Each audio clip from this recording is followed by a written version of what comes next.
Hello, everybody. Welcome to another episode of Patch Day Friday. I'm Nader Adnan. Usually, I'll be joined by my co-host Ali Salari, but today we have somebody different with us. Please welcome Ali Anwar, aka Bitfrost. Hello, everybody. Nice to be back on the show. Thank you, Nader, for having me. You're welcome. We always love having you here. And today we are going to be talking about the Golden Joystick Awards and everybody's favorite game from the magical land of France. Do you know what game we're talking about today? A French game. A French game. Is it made by a French developer, full of a small team of French independent developers who created a game based around French culture, art, and music? I think I know which game you're talking about. Yeah, here's a little clue. One of the developers was a dog. The best of the dogs. The best best of dog boys. in the world. The happiness manager of the team. Otherwise known as Little Monaco. Well, if you haven't figured out by now somehow, I don't know how you haven't figured it out. We are talking, of course, about E33, Expedition 33, and how they just practically sweep to the Golden Joystick Awards, having won in like 7 different categories. And after they were nominated in 7 different categories. Well deserved, by the way. Well deserved. Well, that's what we're about to discuss. But before we begin, China. Before we begin, Mr. Ali Anwar, ignore that. That didn't happen. Yes. Tell me, Mr. Ali Nader. Anwar, aka Bitfrost. So, no, we don't have any French figures, do we? No, we do not. We really do need to have some French representation on this desk. Unfortunately, all we have here are like Nintendo figures. Well, What do you have in mind? I don't know. I mean, Frieza looks a little bit French if you think about it. No, he's not. Okay, I can't go that far. Well, how about this? How about this? I have an idea. Okay, I say we use this. What do you have there? Vive la France! Vive la France. We have here, as in the game, as in Expedition 33. Oh, it's actually fresh. Actually smells good. You want to eat it?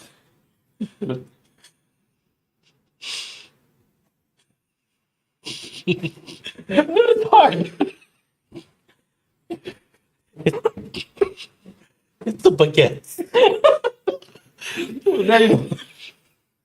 Well, I'm going to be chewing on this for a while, so another. so yeah, as you can see, we have free food for whoever wants to join us in the studio. Yeah.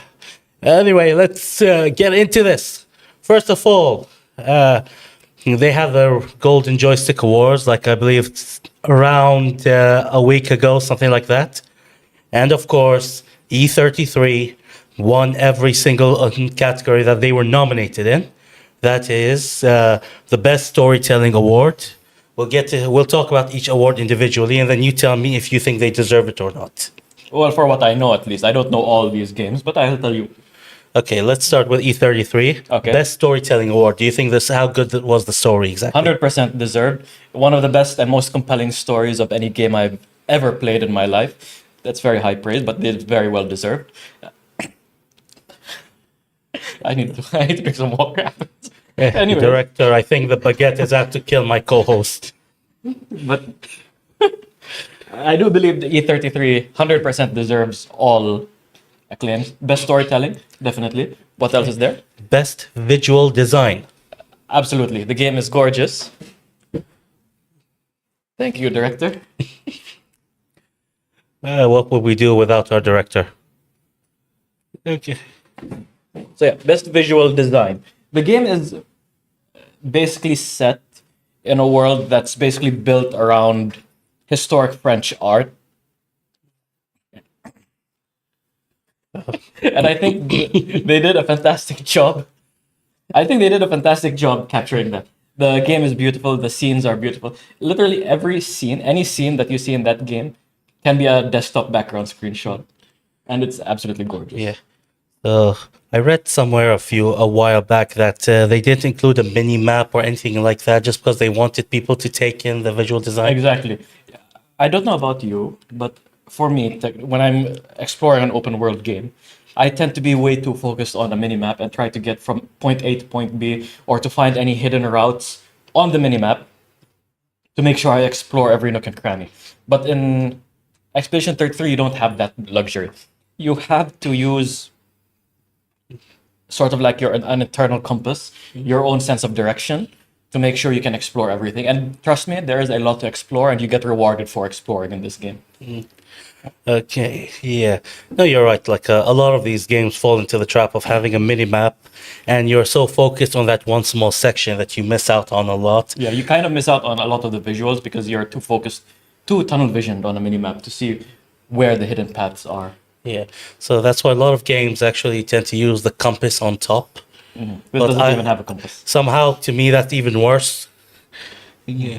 But yeah, I guess that's subjective.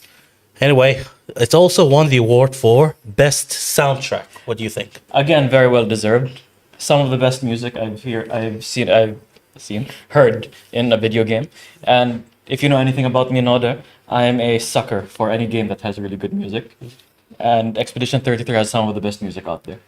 Of course, I've heard people online praising it like a lot. For a while after the game was released, everybody online was talking about E33 music and how good it was. It's still on my playlist and my car playlist. It's still on your playlist as well. Yes. So yeah, Very well orchestrated soundtrack. Very good to listen to. Very fitting for every scene. It's just perfect. The soundtrack is perfect. yeah. I do think that in general, video games have lost the art of the soundtrack. To be honest. It really depends. There are lots of, like, take Final Fantasy for example. The Final Fantasy series is known for having great soundtrack between like since the days of Nobuo Uematsu, Yeah. or like nowadays it's mostly through Masayoshi Soken. The Final Fantasy series has always had great music, Okay. but like there are some as well. Trying to remember, like any of these. Like many of these long time franchises, or not even franchises, like many AAA games generally does have good music. Another example is like Nier Automata. Some of the best music in gaming as well. Many fighting games like Street Fighter also has good music. Yeah. Devil Devil May Cry to me has really May great Cry music. is insane. Devil May Cry music is insane. Like even the old Pokemon games, like the Yeah. music is Even if you very look, simple but very catchy. yeah. Although you don't notice, we've only been talking about Japanese games. How about Western games? You have Baldur's Gate, great music. You have I mean, Baldur's Gate is Belgian, am I correct? yes. Okay, so it's basically next door to the French. Yeah, there you go. Speaking of European developers, CD Projekt Red, Witcher Projekt 3 Red. has some of the best one of the best soundtracks as well. Yeah. What about? Can you think of any American games since we seem to be focused on our part of the world? World of Warcraft always has good music. Okay, so I don't know much about that. Yeah, so- I have my problems with World of Warcraft. Music is not one of them. Okay, well, at least the music producers will be happy. Yeah, there's that. Okay. Yeah, because I'm thinking a lot of the other AAA games from the US, for example, games like, you know, not Don't not say the- Call of Duty. Well, that's the thing. Like the one that I played had very forgettable music. I don't even remember it. Like if you play it right now, I can't even tell you. That's a good point. I didn't think of it that way. Off the top of my head, I'm trying to remember what other American-based games I played recently. Yeah, that's the thing. Like, I I genuinely think I don't play a lot of American games anymore. Not because I don't want to. I just think there's just so much talent coming from the entire world. It just makes it a bit difficult to focus on just one region. Is Supergiant Games American? I have no idea. I'll check them 1 minute. Because Supergiant Games have their games generally have very good soundtracks. Right. San Francisco, yes. Okay. It's an American company. Hades 2, one of again another one of the best. Was it nominated in the Golden Joystick for best soundtrack? It might have been. Might have been, I yeah, just listed out the winners. Yeah, because Hades 2 has a really good music as well. Right. Anyways, back to Okay. Well, moving on from music, it also won the Ultimate Game of the Year award. Ultimate Game of the Year. I'm as assuming in- it just means the best overall game. Okay. Then if that's the case, yes, I pretty much agree because I haven't played a lot of games this year, like new releases. Yeah. But of the games I've played, I do believe Expedition 33 really deserves everything. Like it deserves the Ultimate Game of the Year award. It's just an absolute masterpiece all around. Like it's very well rounded. I can't think of any like don't worry, don't get me wrong. There are some flaws. Like it's not the game isn't for everyone. It's a turn-based game at the end of the day. Some people don't like that. But I do think that it has something special that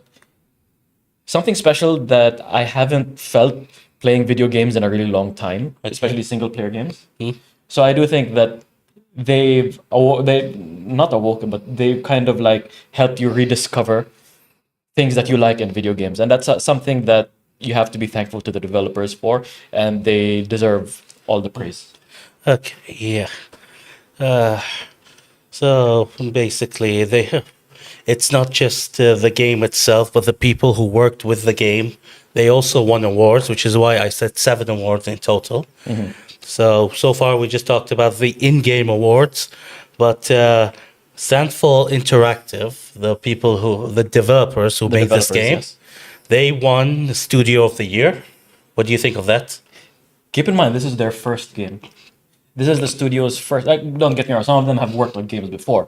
Some of them, I think, are, if I'm not mistaken, former Ubisoft employees. Yeah. But for their newly found studio, Sandfall Interactive, this is their first game release, and it's already this good. So it kind of sets the bar really high. Anything less than perfect for their next game is going to be a step down, to be frank. So they've set the bar really high for themselves. Okay. That's a blessing and a curse. On one hand, people love your stuff and they will try their best to get your other stuff. But on the other hand, if you don't live up to the expectations you placed on the first game, then you're gonna have some people whining. Exactly. Like, don't get me wrong. There are always going to be people whining. You can't get rid of them. Yeah. But the important thing is you put out something that you're proud of, and hopefully it lives up to the expectations for most people. Yeah.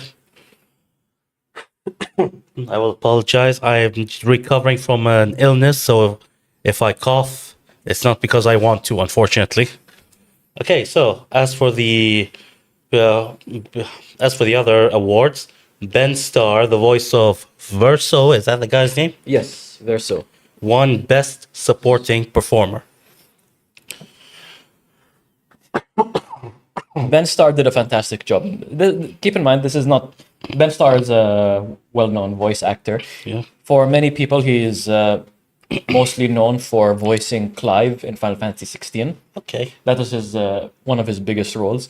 He did, if I'm not mistaken, the first Berserker Kazan or something like. Well, I forgot what the game's called. Berserker Kazan or something. He was the lead voice actor there as well. And then again here he plays Verso, who is a major character in the story. And I think he did a good job. That said, I think it's very hard to pinpoint a single voice actor who most deserves Best Supporting Performer, because I think the entire cast did very well. Like, Andy Serkis is in this game. Andy Serkis, famously known for playing Gollum in Lord of the Rings, he's in this game as well, and his performance is one of the best, not just in the game, but one of the best voice acting performances I've seen. Like the way he carried his character is just absolute perfection. But does Ben Starr deserve it? I would say he would. I would say yes, but there are so many other people who can challenge that. Okay. I don't know. I won't say that he's a definite 100%. No, I guess it's subjective at the end of the day whether you think so. But yeah.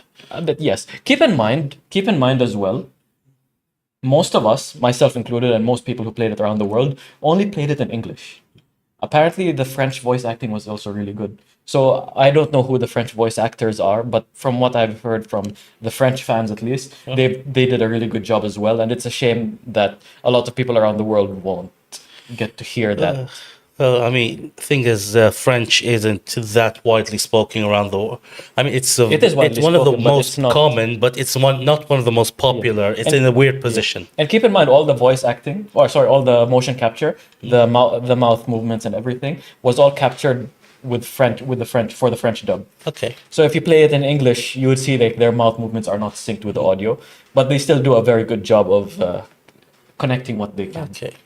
Yeah, so thing is like stuff like Japanese, for example, already has a following around the world because of stuff like anime and all that. Yes. So that for French media isn't that exported, I believe. It's not, no, but Yeah, I think the last thing I watched that was French was called Wakfu or something like that. Basically, it's a kind of like a French anime. It was good. But yeah. I would think that if you do speak French, then French media is, even if you don't speak French, actually, what I've seen from French media has been fairly good, to be honest. One of my favorite movies that I've watched, Untouchables, Untouchables, I think it's called, is a French movie. Okay. And don't get me, and yes, there is an American remake of it. I did not watch it. I do not want to watch it. The original French one is amazing. Okay. So basically, do you think this will get people to try out French media a bit more? I don't know. Maybe. I think that if the French community or the French media definitely tries to reach out more, like the same way the Japanese have, I think more people would be interested. Yeah. But if there's an effort from the French side, if they don't like cater their media completely for a French speaking audience, if they cater to a global audience, maybe they might be able to. I mean, to be fair, Japan doesn't really cater to. They do now. Not all of it. That's the thing. They've released statements multiple times saying to basically telling the Americans mostly they will not change their sensibilities to suit American audiences. Yes, sensibilities, yes, correct. Because let's be honest, American audiences are very fluid when it comes to their sensibilities. Something that passes as acceptable today might not be acceptable tomorrow. You never know. Yeah. So it's not. It's very unstable if you try to cater to grow to the always current shifting audience, yeah. the current shifting audience of the US and the West in general. But like for many more rooted, I would say, communities, like not just Middle East, but Japanese, Asian societies in general, they generally don't change their preferences that fast like the West does. Yeah. So I guess that's why not just Japan, like China and Korean media is growing massively as well. Yeah, definitely Korea. Like it's had a boom over the past few years. It's been big for a long time, but it's been booming recently as well. You're right. Yeah. Chinese as well. Chinese anime is becoming very big now. I don't know if they call it anime, but it's I have no Chinese idea. animated series are doing very well now. I have no idea. Anyway, moving on. Jennifer English. I'm not sure if I'm pronouncing this name correctly. Mael. Mayel. Her name is Mayel won. I think the French pronunciation is like Mayel or something like that. I have no idea. Mayel. But basically, Jennifer English won Best Lead Performer. What do you think? I think it's deserved. She did a very good job. Yeah. Keep in mind, Jennifer English, you've played Baldur's Gate 3, right? I have, yeah. Yeah. So Jennifer English for many people, made a big. I won't say it's her debut, but like many people know her from Baldur's Gate 3 as Shadowheart. Yeah. So that's what everyone knows her for. And then coming into Expedition 33, she has to play Mayel. Now, for context, Mayel is 16 years old. She is a child, a teenager. So Jennifer English had to. I don't know I don't know what's the word for it. She had to make her voice more childish, like a bit more, she had to make herself sound younger. And I think she did a really good job. Like you can tell it's her. Like it's definitely her. You can recognize her voice, but at the same time you can tell that she put a lot of effort to make herself sound like a lot younger than Shadowheart was, for example. Okay. Yeah, so May, I don't know how you pronounce that. Maya, Mayel. Baela, well, however you pronounce it. She's on the thumbnail for today's show. Yeah, full mime outfit and everything. I didn't even know. I just Googled a photo of her, and the first thing that came out was the mime outfit. So the mime outfits are I don't know if you can consider it an inside joke with the studio, where they would have like every character in the game has an unlockable mime outfit. It's not even called a mime outfit. It's called the baguette outfit. The baguette outfit, where they would wear the traditional mime striped with a red beret, and they have like a baguette holder scarf around their chest, and they're carrying a baguette on their back. They don't actually get to use the baguette in combat, unfortunately. But It's too powerful of a weapon. yes, I had difficulty with this myself. But yeah, I do think it's a nice touch. So yeah, if you do ever play Expedition 33, do unlock all the baguette outfits. They're worth it. Right. Well, I think we've talked about Expedition 33 a lot. I can go on forever, but yeah, We could all go on forever, but fortunately, we don't have the time to go on forever. So let's move on. Just go through the rest of the game awards. First of all, we have the multiplayer game called Peak that won Best Multiplayer Game Award. So I've seen other people play this game. It's basically two guys racing up to the peak of a mountain, and you have to try to sabotage the other guy. It looks like a very fun, silly kind of game. it sounds like a game made for streamers. It is. It's basically a game made for streamers. Okay. It is, in fact, now that you mention it, it actually won the Streamer's Choice Award. Oh, okay. It's genuinely a fun game to watch. I have not played it yet, but I'm not against trying it. But for best multiplayer game over Arc Raiders, do you think Shroud would be okay with that? I don't think so. In fact, he's already had 7 heart attacks hearing E33 won 7 times. Yeah. Well, he still has to go through the Game Awards next week. Oh yeah, that's next week, I'm sure. Where Arc Raiders isn't nominated for Game of the Year. It hasn't been nominated. Has it been nominated at least for multiplayer? It hasn't? Has it? That's what I'm asking you. Oh, I don't know. Nobody I cares. don't know. But it wasn't nominated for Game of the Year. All right. Well, we'll find out next week, I guess. So Find out next week. let's see. Elder Scrolls 4 Oblivion Remaster won the Best Remake Remaster award. From what I've seen, it looks like it's worth it. It looks like it deserves it. I haven't played it myself. Yeah. But Yeah. No, the last time I played any Elder Scroll game was Skyrim. same. That was earlier this year. I'm not against trying Oblivion again. The last time I played Oblivion was the original, and I'm talking years and years ago. So yeah. Other than that, Ghost of Yote wins Best Audio Design and Console Game of the Year. I haven't played Ghost of Yote yet. Have you played Ghost of Tsushima? I have Platinum Ghost of Tsushima, yeah. From everybody I've seen who played Ghost of Yote, they've said that it is an upgrade to Ghost of Tsushima in almost every way. Yeah. Personally speaking, because I haven't played it, I've just seen people play it. Okay. I think it looks really good. The game looks really fun. Gameplay looks as good as it was in Tsushima, Okay. if not better. I have some questions over the voice acting. I'm not a big fan of the English voice acting over the Japanese, personally, but that's a matter of taste, I guess.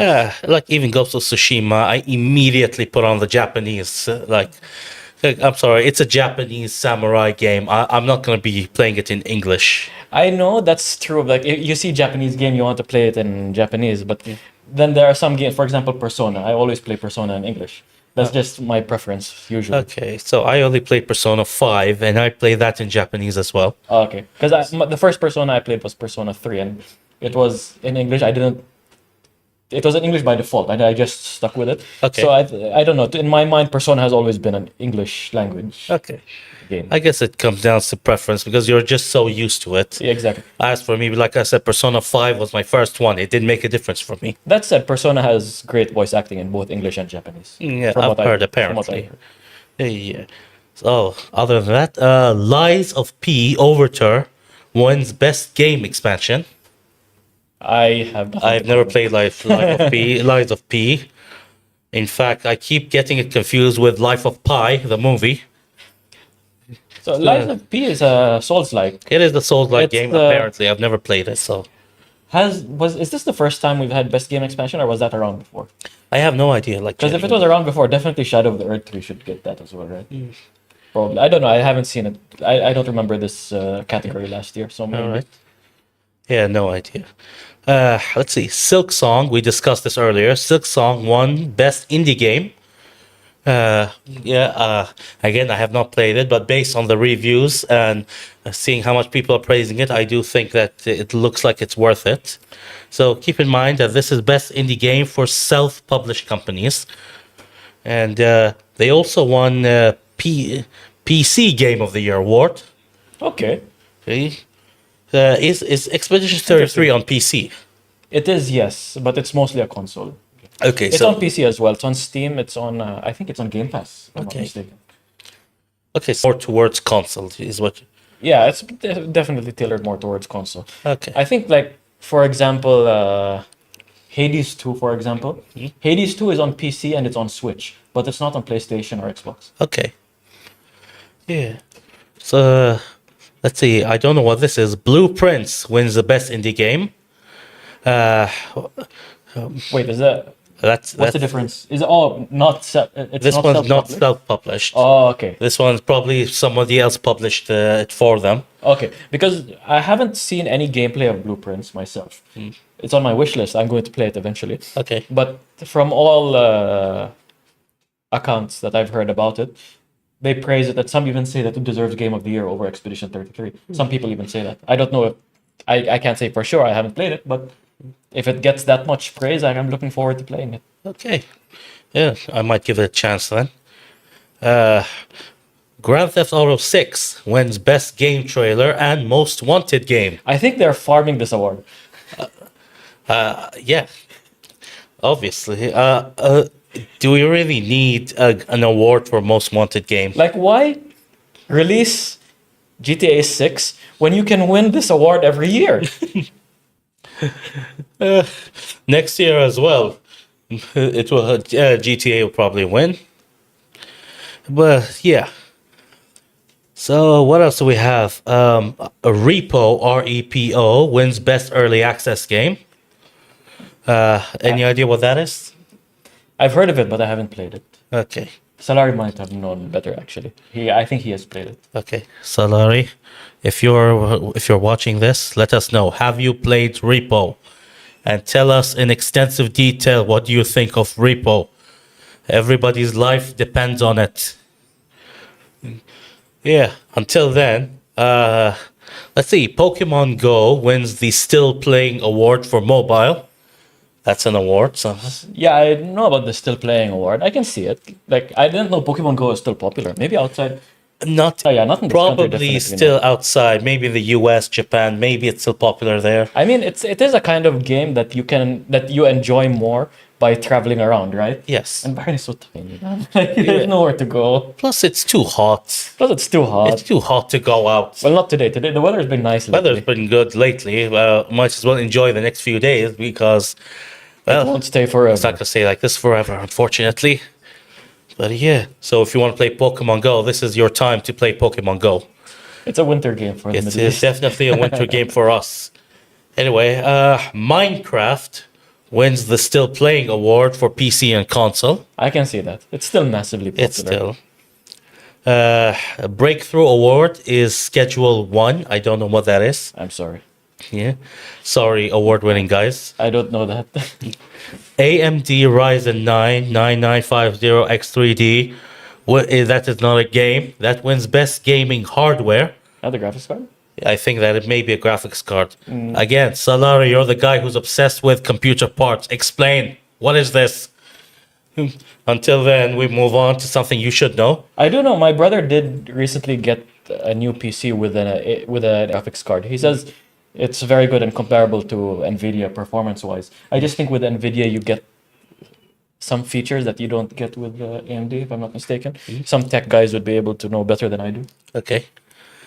So, okay, just the last three awards. Arcane Season 2 wins Best Game Adaptation. Had it in the bag. Like, it wasn't... I can't think of many other game I mean, adaptations. to be fair, I haven't watched it. Even I can't think of any other game any other adaptation that's gonna come close. Devil May Cry. Let's not go there. Sorry, what do you think of Devil May Cry? Yeah, but Solar is just like, dude, leave me alone. Okay, Donkey Kong Bonanza wins Critics' Choice Award. I am planning on getting this down the road. We will talk about that later. But I've seen people praising this as well.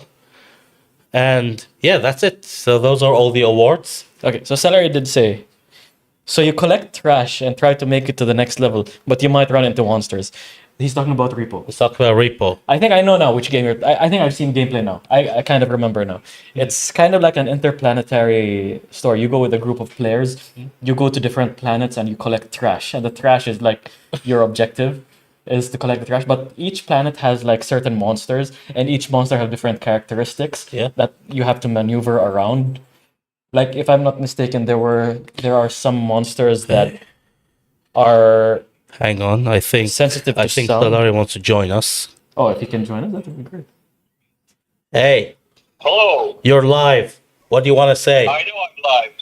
So about the 1993 game and CPU.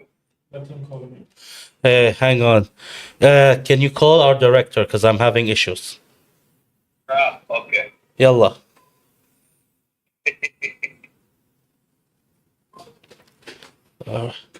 So, while Sadari is... Oh, would you look at that? Oh, a game from my Steam wish list is on sale. You're going to get that a lot nowadays for Black Friday. Yeah. A lot of my wish list has gone on sale. The game is Cuphead that I've wanted for a while. Cuphead is a really good game. Yeah. Cuphead is on sale, guys. Just in case you know. Yeah. Meanwhile... Your table, there are AUX slots. Just look at them. Okay.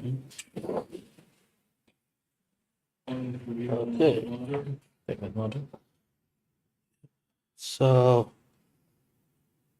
Yeah, just give us a second while we're dealing with this. In the meanwhile, go check out Steam. Maybe there's something on your wish list. So once you connect it, let me know.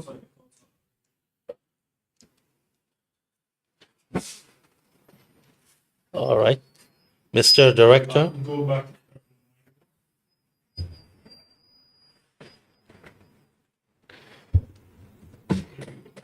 All right, Director. Go for it. Let's see, what do you have for us today?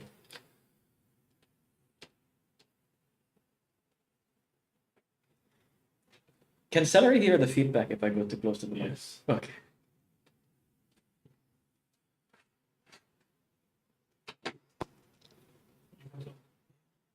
All right. Yeah. Yeah, we're getting very high tech today, aren't we? Hello, Celery, can you hear us? Hello. Hello, can you hear us? Answer I the can question. hear you guys loud and clear. Okay, so the 1993 Can you hear this? is a CPU. Okay, please continue. Okay, then, well, I am a bit few seconds behind, guys. But hello, everyone. I am recovering after an operation, but I'm feeling much better. Now, let's see. What was the other thing? Yeah, as soon as you started talking about World of Warcraft, I'm like, yeah, I understand. We only mentioned World of Warcraft short. World of Warcraft, that's why I... Celery, do you want a baguette? Come on. Matt, I'm you sure you're killed me. hungry after the You killed- operation, my dude. So You if you killed want me. a baguette. The baguette gag just killed me. Anyway, so Lovely. could you please talk about the hardware? What do you think of it? The hardware. Okay, so I actually recently just bought that hardware, actually. Oh, okay. Convenient. Yeah. So it is very convenient, actually. So it is a massive upgrade. You do need a new motherboard or CPU. I mean, a new motherboard to run it. You need the 600 series or the 800 series to run the new AMD CPU. But it is actually a massive upgrade compared to the 50 series or the 30,000 series.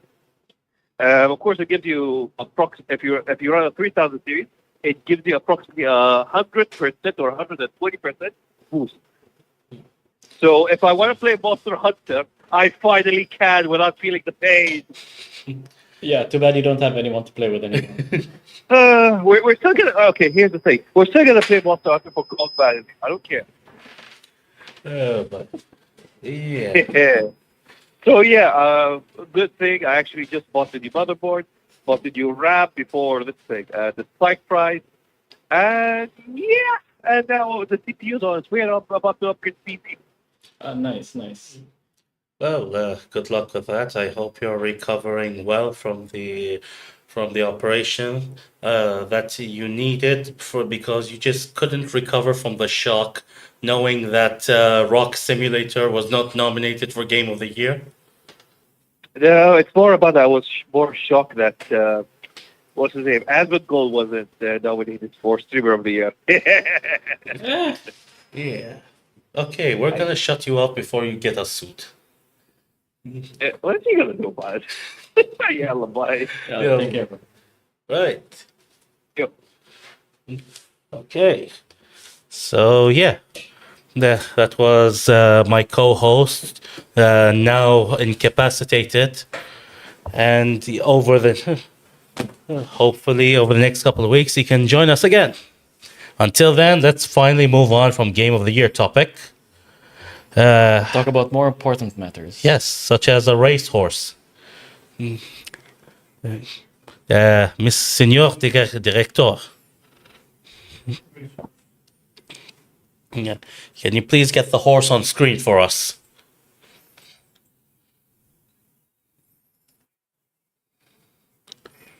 All right.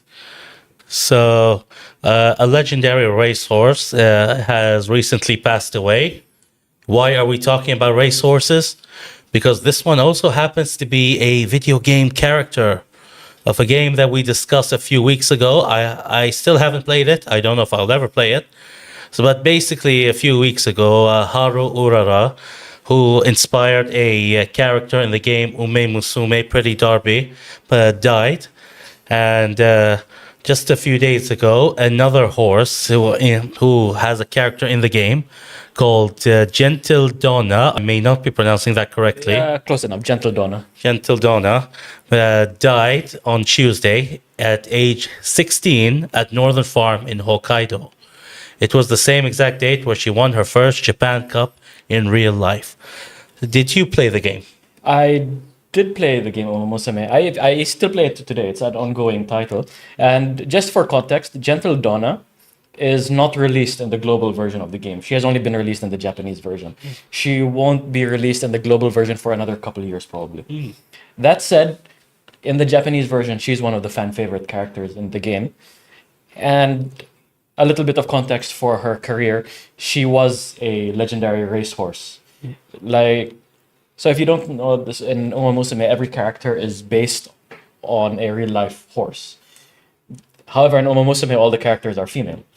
However, in real life, the majority of these horses that they're based on are male.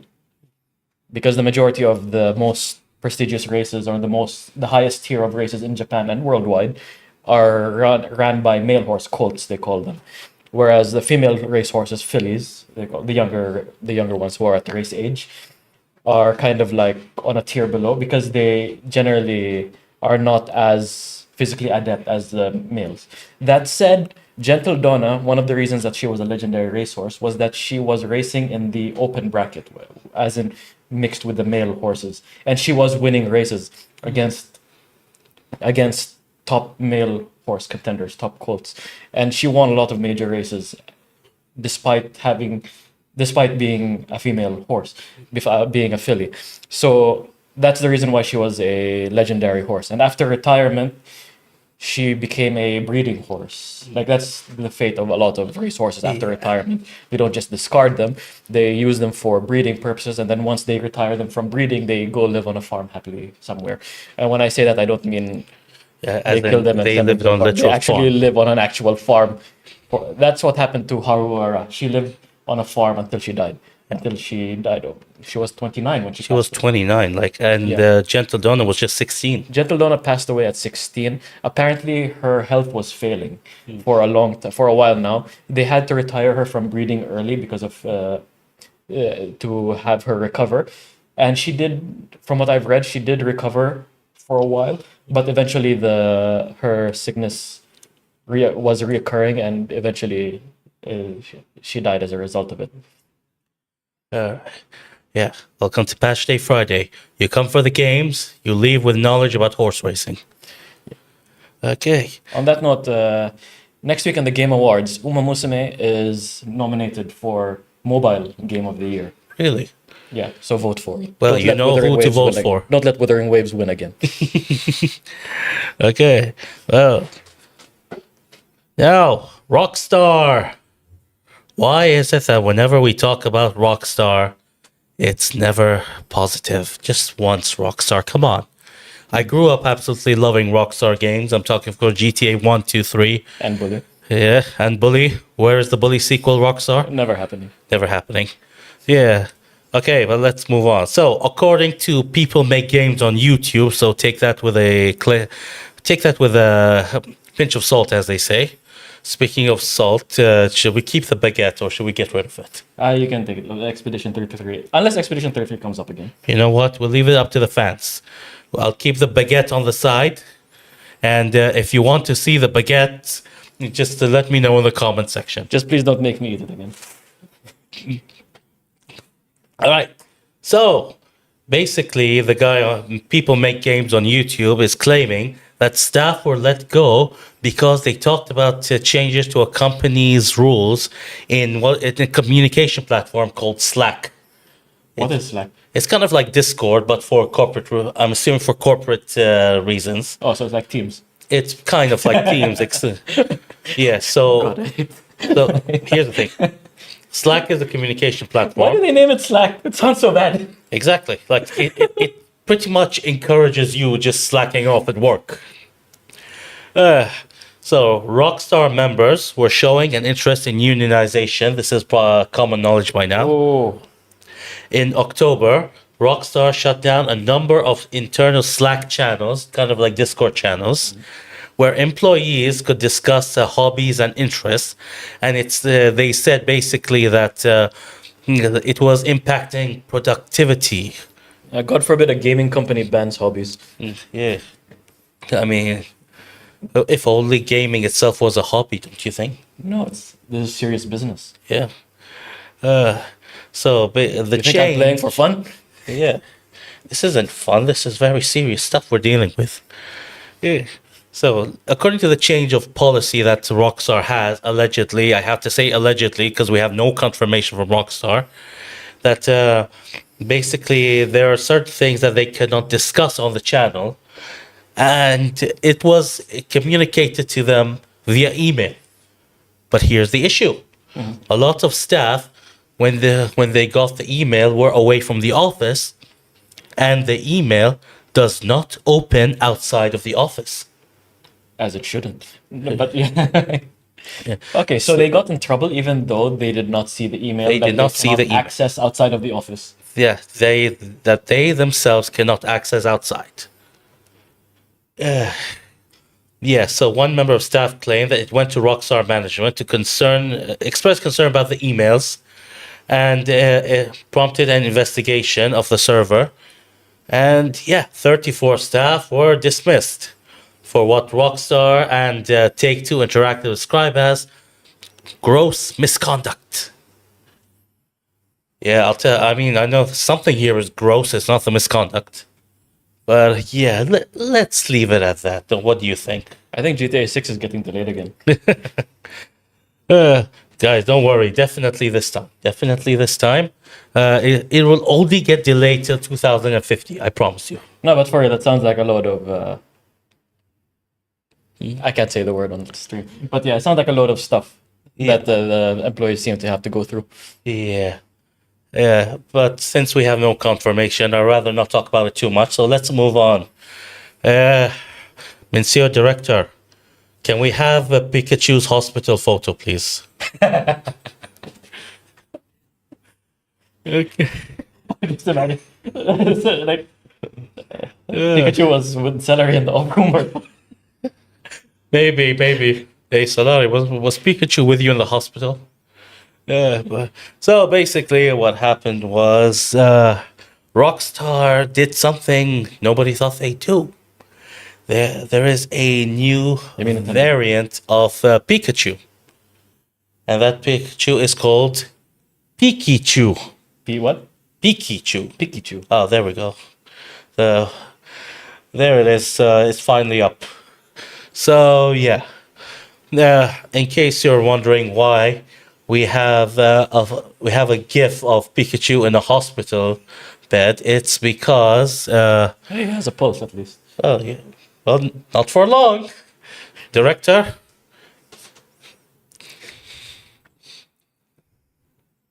Yeah. Oh yeah, Pikachu is now dead. No. So, Pokemon Company just announced two variations of two very popular Pokemon. One is, of course, Dead Pikachu, called Pikachu. So it's a zombie. It's practically a ghost. Oh, okay. So so it's gonna be part of the new of Yes. Why am I having a brain fart with this name? Hang on, So does Piki mean anything? Sorry, Does Pik- Pokopia. Pokemon Pokopia, which is basically Animal Crossing but with Pokemon. Oh, okay. Yeah, So the thing is, oh, is that how she looks? that is how it looks. Ah, that's so sad. Actually, what the That hell? is very sad. Yeah. They actually killed Pikachu. Nintendo, what the hell? Kids are going to get kids play this game. Yeah. So basically, they announced a new variation of Pikachu for Pokemon Pokopia, which is Animal Crossing Pokemon crossover, not crossover. It's a combination of both things, where you are a Ditto who takes on a human form and does tasks on a farm. And they announced new Pokemon variations, something nobody thought they'd do. And that thing is the first thing they announced. Almost like saying, hey, we're about to traumatize you. What's it calling it? Pokemon. Pikachu. Pokopia. No, the Pikachu. Pikachu. Piki or Peaky Chew. Piki as in Peaky Blinders. Well, maybe. Maybe it's dead. I have no idea. Yeah. And another one that they introduced is called Moslax. Did we put that in the... did we put the Harry Snorlax in? Okay, so there is also a variation called Moslax, which is covered in moss from head to toe. Well, he's been sleeping for so long that he has moss growing on him. That is basically it, yeah. Okay. That's that's not as sad as Pikachu, at least. Yeah, he just had a very nice rest. Yeah, exactly. On the other, unlike Pikachu, who This is was what happens if you never get the Pokeflute. pretty much, yeah. Yeah, so Snorlax had a very nice rest. Meanwhile, Pikachu is just resting in peace. Boy. I did not come on here today expecting to talk about the dead Pikachu, but here we are. Anyway, before we move on to the next topic, what games have you guys been playing this week? We're going to start with my co-host. Surprisingly, I've been playing Guild Wars 2 again. Guild Wars 2. I haven't played it since release. So I decided, why the hell not? Let me try it again. Game is free, there is no subscription required. So I said, why the hell not? I picked it up again. had a couple of expansions unlocked already from the past, but I said, you know what, let me try this again. Okay. Yeah. So you guys know what to do. Get in the comment section and just tell us, what are you playing this week? Yeah. I mean, we know Sadari is collecting trash in space, but what about the rest of you? What have you been playing, Nadu? Well, I'm about to get to that. So, guess what I got on Black Friday sale, guys? What did you get on Black Friday sale? I got a Switch 2. I got a Switch 2. And yeah, there is an actual... Yeah, and I have had a lot of fun with the Switch 2, and there's a few things I do want to show you guys. In fact, let me just see if I can get this. Oh,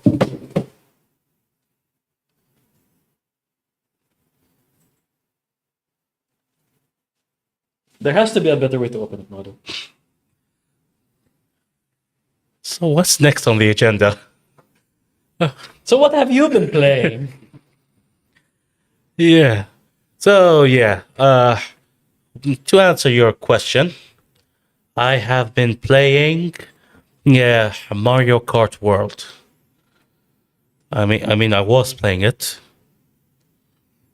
I'm sure it still works, right? Surely. It's definitely more sturdy than the Switch 1, correct? We'll Maybe. find out on next week's episode. No. Maybe. Anyway, yeah. So we have here in the comments, we have Shaji, who has been playing Flight Simulator. Oh yeah, I'm not surprised. His head is always in the clouds. I've heard a lot of good things of Flight Simulator. I've never played it. Yeah, I have it. It's a good time. Like, Oh, you have played? I have, yeah. Okay. Yeah, it can be a bit complicated when you start out, but then you just learn how to deal with it. But please, Sounds like work. yeah, please It's do complicated at not. first, but just deal with it. I know. For you guys who never played Flight Simulator, I know what you're thinking. You see plane, you see tower. Don't do that. Don't do that. I'll tell you why you don't do that. Because Microsoft will actually ban you if you try to do that. Wait, really? That's what I heard. But you know what? The director said he will try that himself and then he will let us know. You did. Apparently he did. And he didn't get that. And you're not banned. So knock So yourselves that's a out, load of crap. guys. So yeah, knock yourselves out. Pick a tower and just go for it. Celery has been playing Resident Evil 6. Okay. The one with the giraffe, right?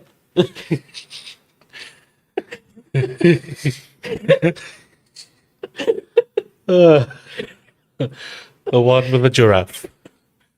But It will never be unseen. that will never be unseen. And WoW Legion Remix. Okay. You're going to have to tell me about that. It's a good... so, one thing World of Warcraft has been doing recently is that every once in a while they will re-release an old expansion for free to anyone who is subscribed. Anyone who is already subscribed can freely access this. It'll be a re-release of an old expansion where you will basically go into the expansion, experience that expansion's content again with a super powered up character. Yeah. Okay. With a super powered up version of your character. So you create a new character, you can level up to max level really quickly on an accelerated speed for leveling up. Go do the end game raids and everything, and you will have power-ups that were not available in the original version of the expansion, so that your character basically becomes like a super version of the character during that expansion. So it's basically a little fun way to relive old expansions. It's a nice way, I think, of recycling assets. Okay. All right. Sounds magical. Yeah, but not enough to get me to resubscribe. Okay. Speaking of magic. Yeah, Hogwarts Legacy. How many of you guys actually played Hogwarts Legacy? Because I platinumed it. I had a really good time with it. It's on my wish list. Yeah, I thought the game was gorgeous. Honestly, like it's really pretty, and Yeah, they did a lot. There's a lot of good things in the game. Like even the background characters, they're all messing about, doing magical stuff. And the best thing about the game is even if something is a bug, you can just attribute it to being magic. Yes, but yes, Wait, for does that actually happen? Like there are bugs in the game that they just say, "Oh, it's magic." Deal with it. I'm sure that the fandom's definitely done that. Yeah, Oh, okay. I So like, think- something would be glitching through the wall. They say, "Oh no, that's Yeah, that's part of magic." That's part of the lore." yeah. It's kind of, to be fair, there was no game breaking bugs or anything like that. So So they're not bugs; they're features. Basically. Unintended features. basically, yeah, like because the bugs that they found were just so silly, people just thought magic, just leave it in. It adds charm to the game. Yeah. Yeah. So if you want a sequel, then I've got some news for you. Oh, Warner Bros. Discovery Chief Financial Officer Gunnar Wiedenfels, if I'm pronouncing that correctly. If I'm not, Mr. Gunnar, please comment and tell us how do you pronounce your name. Basically, he confirms that a sequel to Hogwarts Legacy is a priority for the company. Not just a priority, one of the biggest priority for the company right now. In fact, they say they expect it to arrive in a couple of years, likely released to be either end of next year, end of 2026, or the beginning of 2027, first quarter, which makes sense because I believe Hogwarts Legacy, rumor that the Hogwarts sequel was going to be an MMO. This pretty much destroys that rumor. I think it would be very ambitious to be an Yeah. MMO. Plus, nobody wants it to be an MMO. That's the thing. Exactly. So yeah, according to the rumors, what it's gonna do, it's gonna tie in with the HBO show of Harry Potter show, not directly.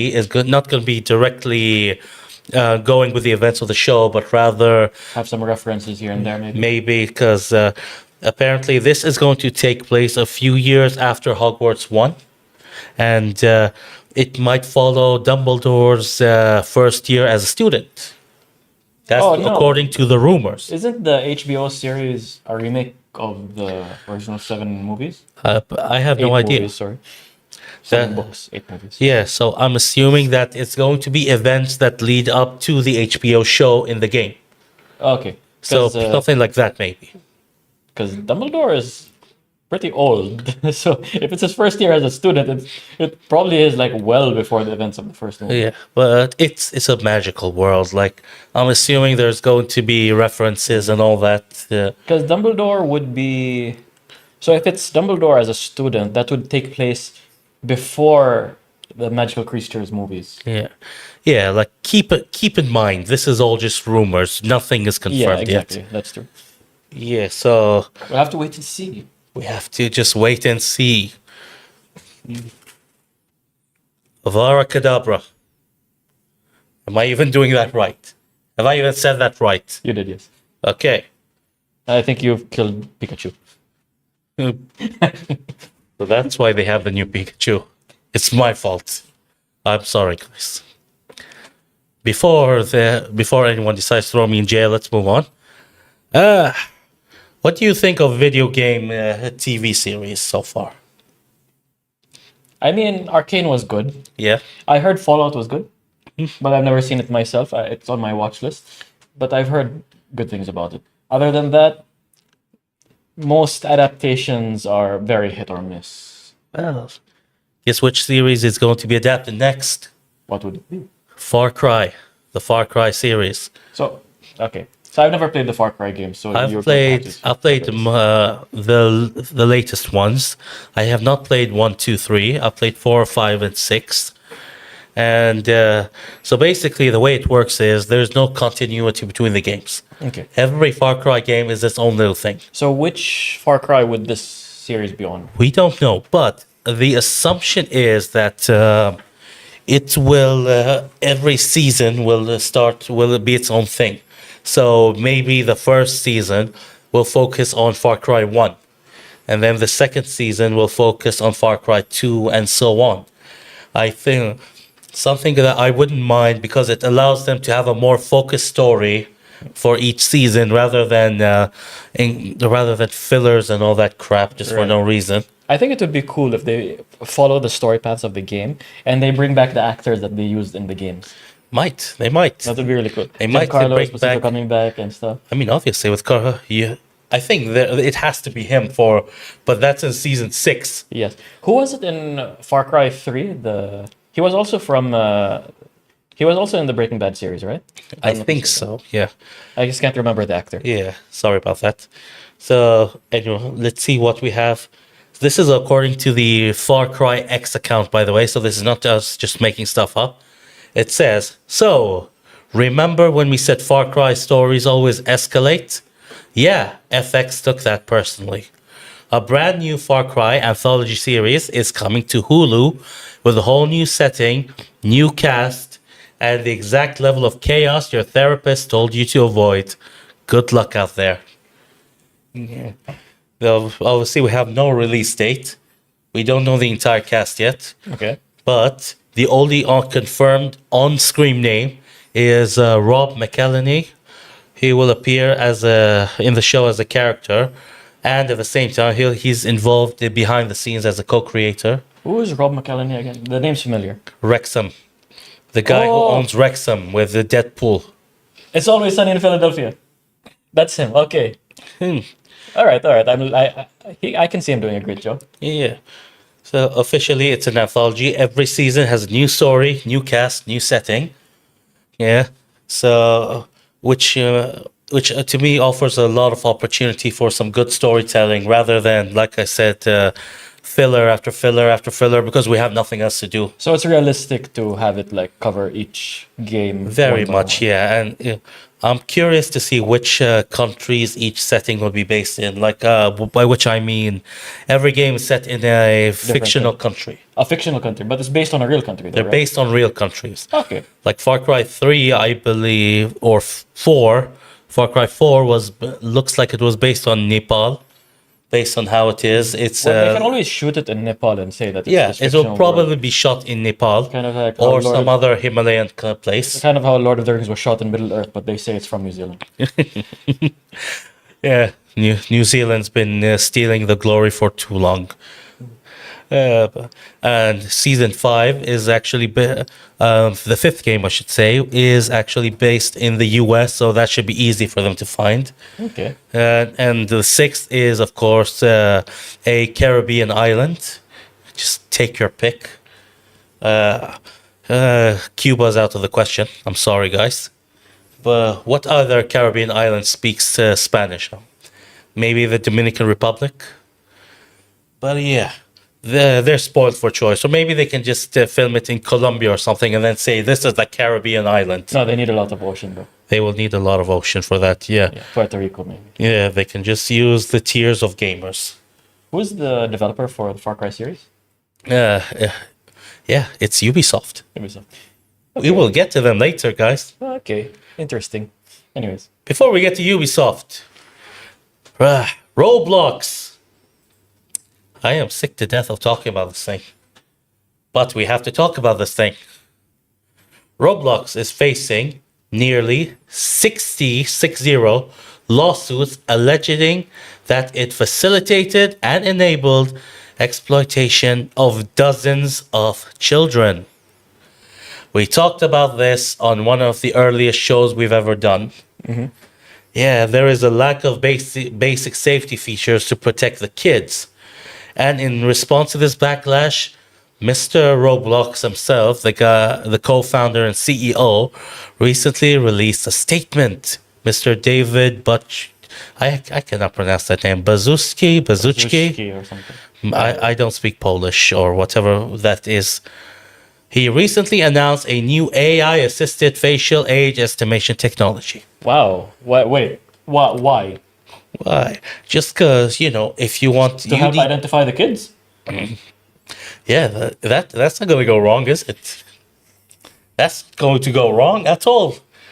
In this age of data breaches, that's nothing wrong here. Like, why would parents not want a game to scan their kids' faces? Yeah. And here's Especially a game that's notorious for predators. yes. And here's the thing. Let's say that this feature is just to verify that you're an adult. Like, in which case it So- makes no sense. So if a kid like wears a fake beard, like would identify them as a 9-year-old adult? We'll get to that. Okay. Okay, so let's see what he actually says. We think of it as not as a problem, but as an opportunity. See, when they say you have to think positively to solve problems, I don't think this is what they meant. Yeah. How do we allow young people to build, communicate, and hang out with each other? How do we build the future of communication at the same time? You've said nothing. The hell do you mean this is an opportunity? This is an opportunity, apparently. For who? I don't know, but it's an opportunity. Who am I to question this dude? It's an opportunity. Well, I'm pretty sure the 60 plus lawsuits are not in agreement with him. Yeah, I'm sure that'll go down well in court as well. So, what steps are you taking to protect children from pedophiles? This is an opportunity. This is an opportunity. Think of the money. Yeah. I mean, the game has been banned in some countries already, here in the Middle East as well. Yeah, if I'm not mistaken, Oman, Qatar, and Kuwait. And rightfully so. Turkey banned it as well. And until they solve their issues, like it definitely has to get banned in more places. Yeah, in my I opinion. think it's definitely banned in China as well. But yeah. So remember the AI thing that you said, the kid with a beard. They found so this system's already in place in the EU.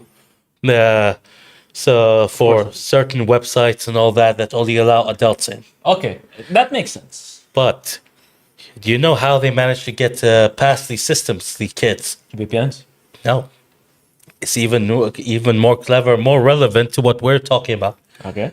They basically took screenshots of adult video game characters and uploaded them into the AI. And it worked. They bypassed it. So basically, you could just screenshot the face of our Solid Snake and just put it in the AI system. And the AI will be like, yeah, there's nothing wrong here. I'm just imagining like the like the operation teams of some of these adult websites say, "Wow, Solid Snake is visiting my website a lot." Yeah, Solid Snake is one kinky fucker. They did not think of this at all. They did not think of this at all, my dudes. Yeah, so I remember reading this in the UK a while back. They were using these video game characters to bypass these websites. Yeah, as usual, AI just doesn't work, guys. I don't say it doesn't work. I would say it's just not there yet. Like there are uses to AI, not generative AI. Fuck that. But like there are uses to AI in the operation side of things. Yeah. But I just don't think it's there yet. And I think before you implement AI, you need to start with the safeguards, especially around children. You have to have a lot of safeguards around children before you start implementing AI into their gaming life. All right, let's move on to the final topic of the day. Mr. Director, can we have that abomination on screen, please? Are you talking about Ubisoft? Yeah, well, yeah. Or the other abomination? They're both abominations at this point. But I will say, I do want to know where this abomination goes to get his dental work done. Yeah, he seems to.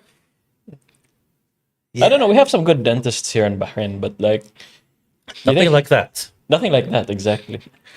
Look at those pearly whites. So, what are we talking about?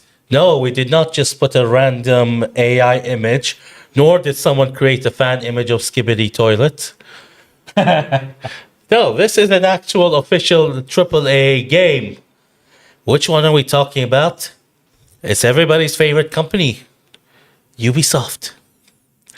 How many of you have heard of a little game called Assassin's Creed Shadows?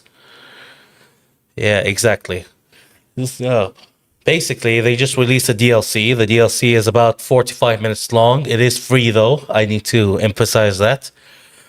And from the looks of things, the reason that it's free is because they use free AI software to generate that thing over there. They And didn't. what I'm is just that saying. thing, Nodder, if you don't mind? Well, guess what? Assassin's Creed does the crossovers a lot. Like Origins had a crossover with Final Fantasy. It's normal for them. I'm not mad about that. They do a lot of crossovers. I don't care. But yeah, even Monster Hunter World, if you remember, did crossovers with Final Fantasy as well. I like the Final Fantasy crossover in Monster Hunter Yeah. World. Remember- Not the one in Wilds, though. I did not like the one in Wilds. Yeah, no, the one in World, where that giant behemoth that we tried 50 times. Yes. King Behemoth was a very fun fight. It was. I just don't think in. Do you know which is who they brought in as the boss in Wilds? Who was it this time? They brought Omega. Of course. Now, if you don't know who Omega is, in Final Fantasy 14, Omega is a giant planet traveling robot, basically. It's a machine, life form. And I just don't get me wrong, the story behind Omega is really good in Final Fantasy 14. Like they have and it's a side story, by the way. It's not the main storyline. Okay. It does tie into the main story, but that's a topic for another day. Alright. The point is, I just don't think a giant mech is the right fit for Monster Hunter. Yeah. A behemoth, yes. Yeah. So, like I said, I'm not mad about crossovers because Monster Hunter World even had a crossover with The Witcher. Witcher has great monsters. Yeah, it was actually a really good fight, a really fun one. But they didn't do that this time. What they did was they basically brought the Titans, Titan, from Attack on Titan.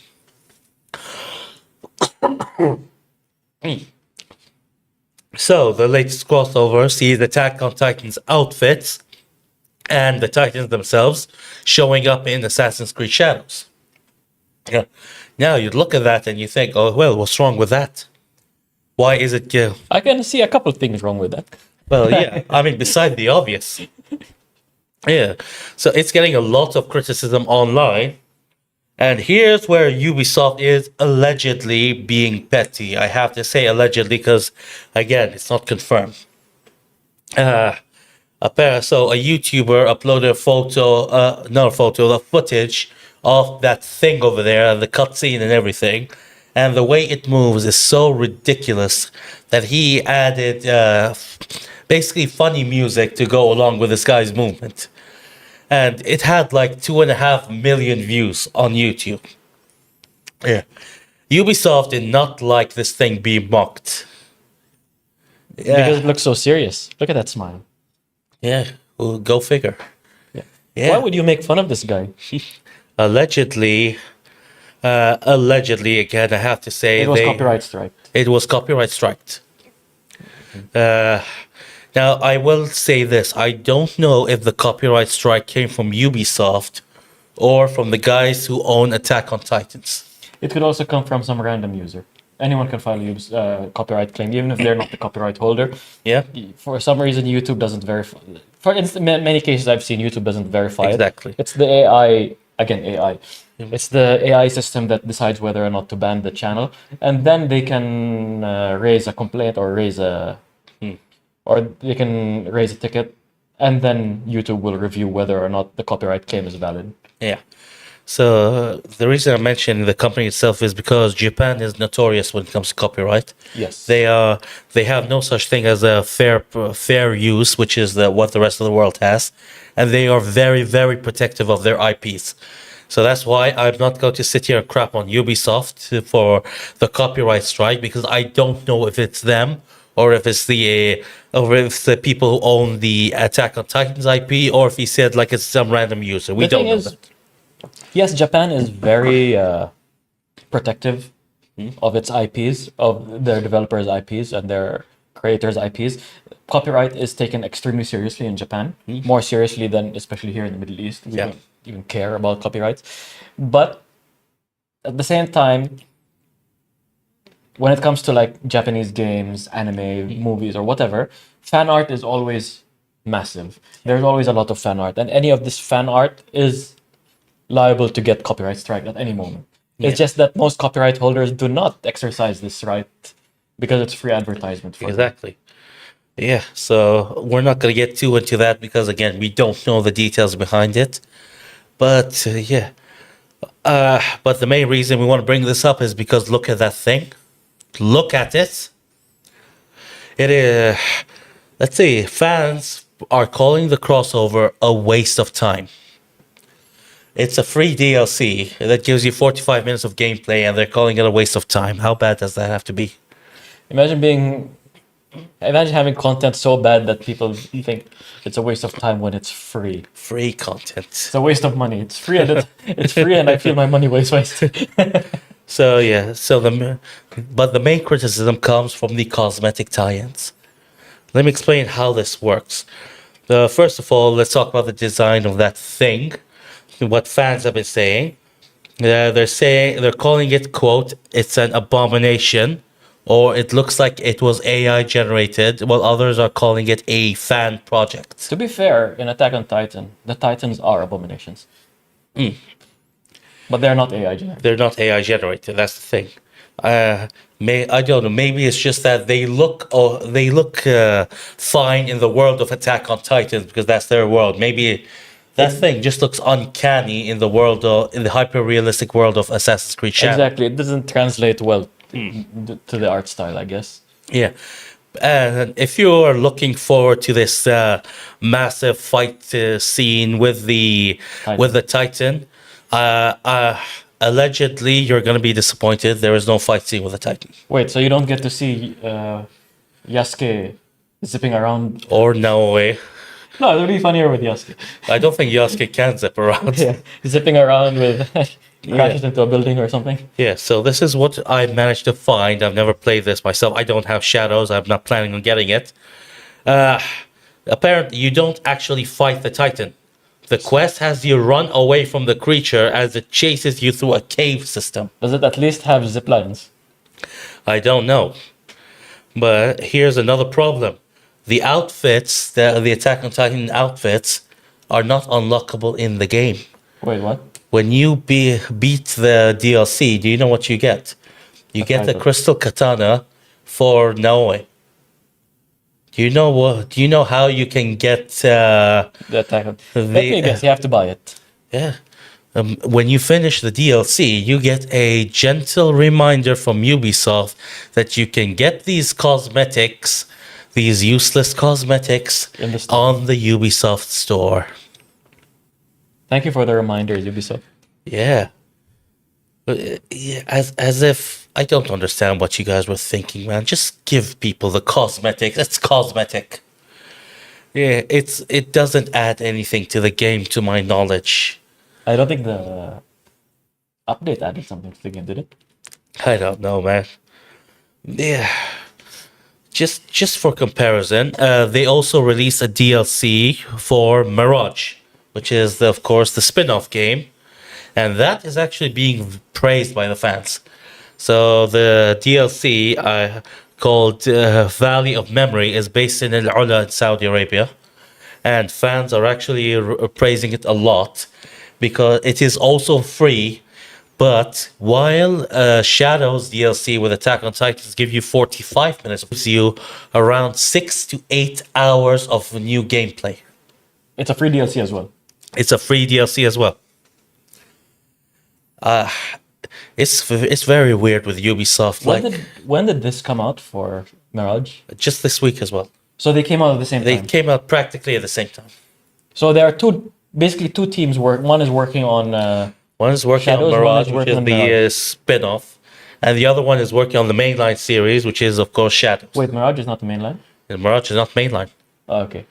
So Yeah. they gave more resources to the spin-off than the mainline title. I don't think that's what happened. Basically, I think there's just less pressure on the spin-offs.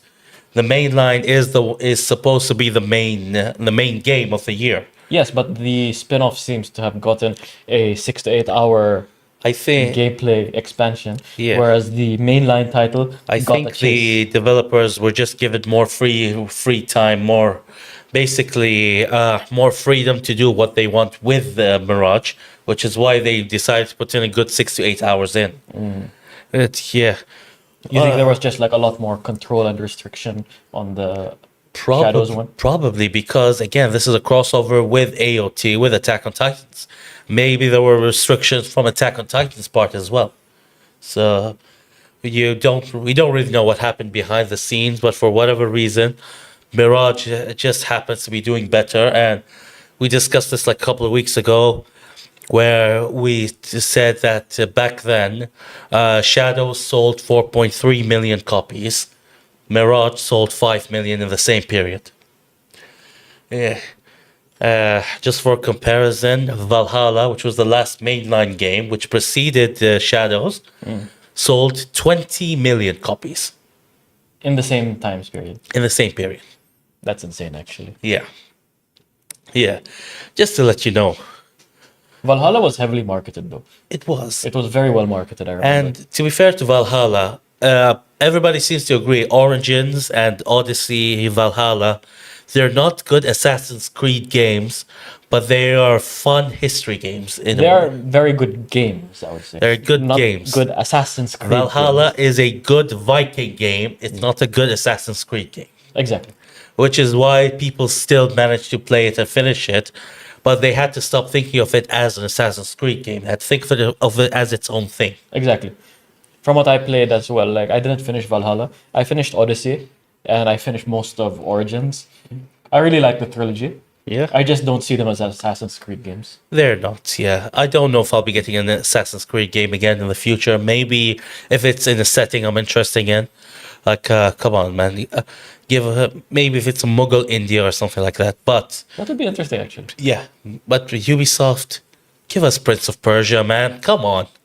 Well, you had. No, not that one. Okay. Not that one. An actual Prince of Persia game. Give us that one.